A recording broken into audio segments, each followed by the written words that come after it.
savez que j'ai des problèmes. Ne cherchez pas une excuse. Chaque fois que je vous pose une question... Oui, mais... Non, mais qu'est-ce qui vous empêche de terminer la pose de cet équipement? Vous me l'avez dit il y a 3 jours. Oui. Oui, d'accord. N'oubliez pas que moi, j'ai des dates à respecter. Bon. Merci, vous aussi. Au revoir. Salut. Je t'ai fait peur, excuse-moi. Rosa m'a dit que tu devais être ici. J'ai pris l'escalier de secours pour te surprendre. Excuse-moi. C'est rien. Viens par là. Allez. Je vais te pousser dans le vide. Oh non, surtout pas. Regarde-moi ça. Ah, et c'est beau. C'est pas magnifique? Je viens de le dire, c'est beau. Oh, c'est comme si on avait brisé un miroir pour en éparpiller les morceaux.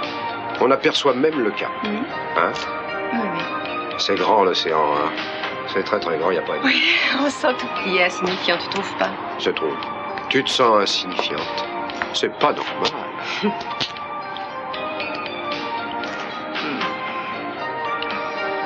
Tu as faim? Parce que moi, je meurs de faim. Alors, on va manger. Comment ça se fait que ce soit si sombre? Il n'y a pas de lumière? Ah, m'en parle pas. Ça me met en rogne. Oh, pardon. Excuse-moi. Je n'ai rien dit. Si on passait à la Mesa à prendre de quoi manger, puis après, on va sur le bateau, on regarde la télé, on regarde un vieux film, et puis après, on verra. Comment tu peux renoncer à cette splendeur pour revoir un vieux film? Mais mon amour, moi, tu sais, je ne renonce à rien. C'est toi que je veux. Et je crois que tu me veux aussi, alors il n'y a pas de raison qu'on s'entende pas. Mon Dieu, c'est ta semaine de bonté. Peut-être bien, c'est pas interdit. Je pense à toi, chérie, et tu le mérites bien. Oui, je le mérite, mais c'est autre chose.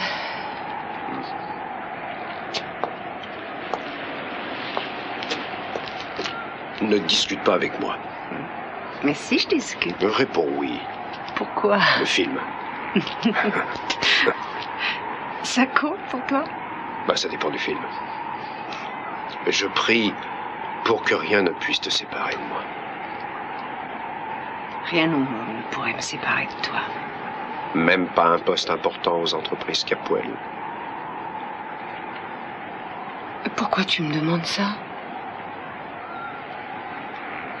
Ah, je ne sais pas, j'ai fait un rêve où il se passait des choses affreuses. Je ne sais pas comment j'ai pu imaginer ça. Des juges qui voulaient nous séparer, toi et moi, et ma mère était l'un de ces juges et ton père en était un autre. Il me parlait de mon travail. Oui, en fait, tout ce qui peut nous séparer. Oui, t'as peut-être bien raison. Ton travail pourrait causer une crise entre nous? Non, je ne vois pas comment, mais je ne suis pas psychanalyste. Non, ne parlons pas de ça. Allez, on y va. On part pour mon palais flottant. Tu viens? Ce n'est pas ce que je veux. Alors, qu'est-ce que tu veux? Toi. Oh.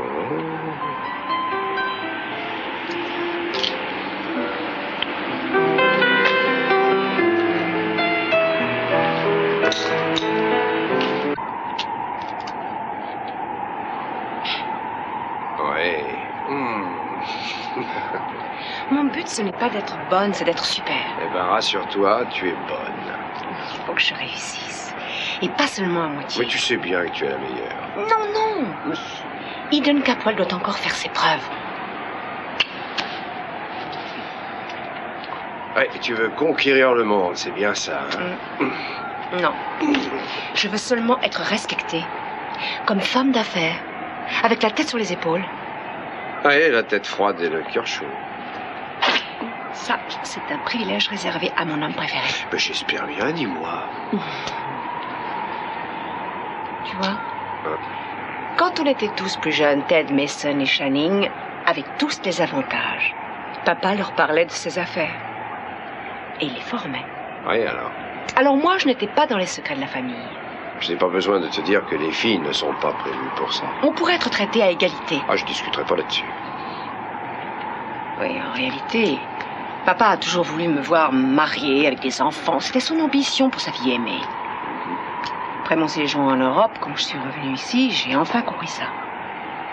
Tout ce qu'il attend de moi, c'est que je me marie, que j'ai 6 enfants et que je fasse la vaisselle. C'est pour ça que je suis bien déterminée à faire mes preuves. Et alors, c'est pour ça que tu vas ouvrir l'Orient Express? Oui. Parce que si ça marche, le ciel est à moi. Ah, le ciel, c'est peut-être bien les entreprises Capwell. J'aimerais bien.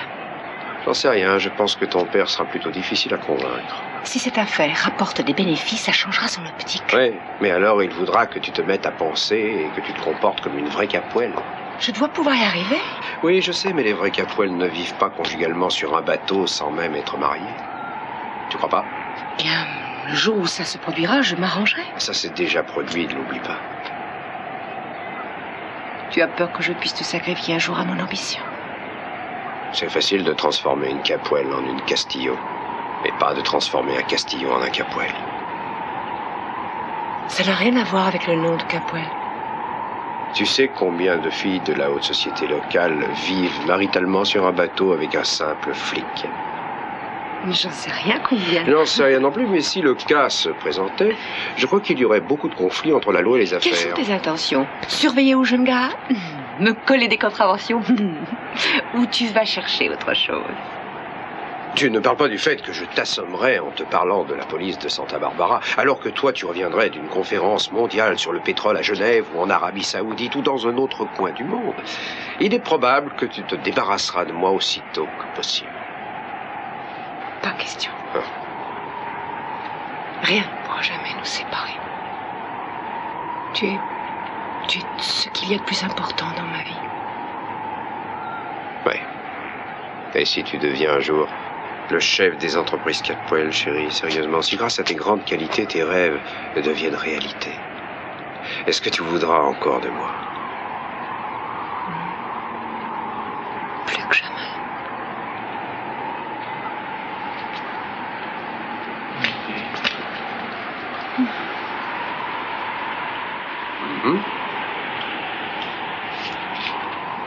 Mais on dirait que c'est une panne. C'est bien le moment pour ça. Quoi? Tu sais ce que ça peut signifier, non? Non. Et ça signifie que dans 9 mois, une horde de bébés va venir au monde. Ah ah. Non, non, non.